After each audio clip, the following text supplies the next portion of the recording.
The candidates for November are set. I know Donald Trump's type. Between now and Election Day, we are not going back. A campaign season unfolding faster. Kamala Harris is not getting a promotion Than any in recent history. Make America great again. Follow it all with new episodes every weekday on the NPR Politics Podcast. You rely on this podcast to stay informed and connected with your local community, and we rely on you. Without listener support, this show simply wouldn't exist. Be a part of the team that makes this show possible by donating to our home, KUOW. It only takes a minute. Donate at KUOW.org or follow the link in the show notes. And thank you. You're listening to Soundside. I'm Libby Denkman. To ratify or to strike, those are the options in front of 33,000 Boeing workers this week. On Monday, machinists at Boeing sites across the West Coast woke up to news that union leadership had reached a tentative contract agreement with the company. The last contract was ratified 16 years ago. However, not everybody was excited about the terms of the agreement. I don't know about you guys, but I saw that recommendation. Pissed me off! That's audio from workers rallying yesterday outside of Boeing's wide-body jet plant in Everett. On Thursday, those union employees will decide to take or reject the company's offer. If they vote it down, machinists could walk off the job later this week. Here to talk about the latest in the negotiations is Lauren Rosenblatt. She's a reporter covering innovation, technology, and workforce issues for the Seattle Times. Hey, Lauren, thanks so much for being back on the show. Hey, thanks for having me. So let's talk about this tentative agreement. IAM 751 President John Holden, union leadership, says it's the best contract we have negotiated in our history. What's inside of this deal? Yeah, so the deal that came on Sunday, Boeing and machinist leaders agreed to this tentative contract. It will increase wages an average of 25% for most machinists. It will change retirement benefits. Boeing will put more into a 401k plan, but it will not restore a pension plan that machinists used to have and signed away in an earlier contract negotiations. It also changes mandatory overtime. So workers will be required to work overtime hours and weekends less often. It puts in a floating vacation holiday, and it changes progression steps. So workers will be able to progress through different job responsibilities easier than before. Those are some of the highlights. What are you hearing about the sticking points for membership? I know your colleague Dominic Gates got an interview exclusively with John Holden, who said that he expects the membership to vote this down. What are you hearing are the points of contention from rank and file? Yeah, so to back up a little bit, when Boeing and the Machinist Union announced this agreement on Sunday, John Holden, the president, endorsed the contract and encouraged members to vote for it. And pretty much immediately, workers started speaking out against it. And now Holden has said he does expect that the majority of workers will vote against it. Of course, we won't know for sure what happens, but there has been an overwhelmingly negative reaction. Workers said that the wage increase is not high enough. They are upset that the pension was not restored. And there's another provision that Boeing promised to build the next plane in the Puget Sound, but that promise only extends for the length of the contract, which is 4 years. So some workers said that doesn't alleviate their concerns that Boeing could still take some of the work outside of the region. Yeah, it could go to South Carolina. The last contract to be ratified, Lauren, for Boeing machinists, we mentioned 16 years ago, 2008. Mm-hmm. It's been extended multiple times. Mm-hmm. Where has that stall, that stasis, if you will, left workers?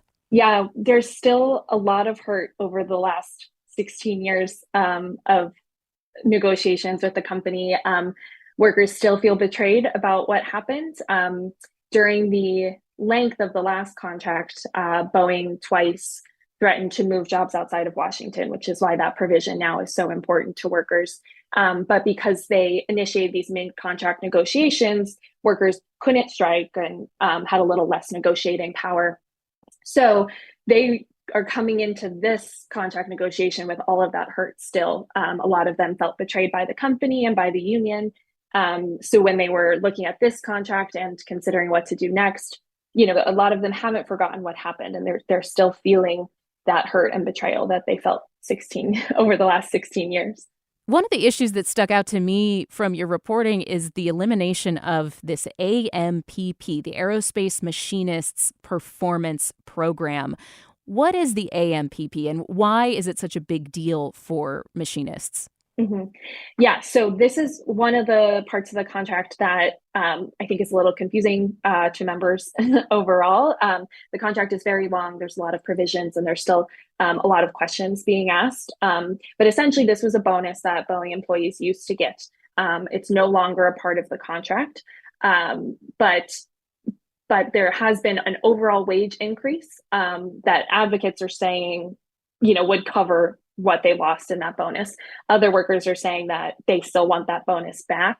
And because there are people who feel the overall wage increase isn't enough, they said without that bonus, it's even less than what Boeing and the machinist union is promoting us. So they're saying it's an average of 25%. But some workers are saying if you take that bonus out, it's even less than a 25% increase. So they don't feel that the wage increase is enough to keep up with the cost of inflation and the cost of their labor. And again, this is their first contract negotiation in 16 years. So obviously the cost of living has changed a lot. And that just ramps up the pressure on this. If you feel like the last one took 16 years to get another one going, then, how long will this one take? Boeing is in a really different place, Lauren, than it was 16 years ago. This is a company that has been rocked by questions about its quality assurance, about its workplace culture, whether factory workers can speak up and be heard without fear of retaliation. Has all of this impacted the bargaining process? Yeah, I think it has to have. So much has happened in the last 9 months at the company. And in the last 16 years since this last time. Obviously, there's a new CEO who started last month. I think that did factor in because there were a lot of predictions that the CEO wouldn't want to come in and have a strike happen shortly after he started. So that I think there was some incentive there to work out an agreement. And yeah, I think workers don't love all the negative attention. They want, they're proud of their company. They want to see it succeed, and they want to feel valued by Boeing. All right. So the vote's coming up on Thursday, Lauren. What's next? What happens if this contract is not ratified? Yeah, so polls open on Thursday. Workers have spent the last couple of days talking and organizing. There's been some protests already outside of the factories, yelling for a strike. And there's been some behind the scenes meetings and talking among union members to decide what to do. But polls will open Thursday morning, and they'll have the entire day or most of the day to cast their vote. And if a majority of workers reject the contract and ratify a strike, then a strike would begin at midnight. Lauren Rosenblatt is a reporter covering innovation, technology, and workforce issues for the Seattle Times. Thank you so much, Lauren. We will follow your reporting and your colleagues at the Seattle Times as this unfolds. Yeah, thanks for having me. Thanks for listening to Soundside. This show is only possible because listeners support us. If you're able to give right now, please check out the show notes for a link to donate. And don't forget, you can listen live on KUOW 94.9 FM Seattle at noon and 8 p.m., Monday through Thursday, or anytime online at KUOW.org. Hi there, I'm Monica Guzman, host of A Braver Way podcast and your guide across the political divide. Are you done with the divisiveness in our politics and ready to do something about it? This season, we've partnered with KUOW to reach more listeners like you. Join me as I sit down with guests from across the political spectrum. Together, we'll share tools, insights, and messy, real-life stories to help you face this election year without losing heart. Listen to A Braver Way now on the KUOW app or wherever you get your podcasts.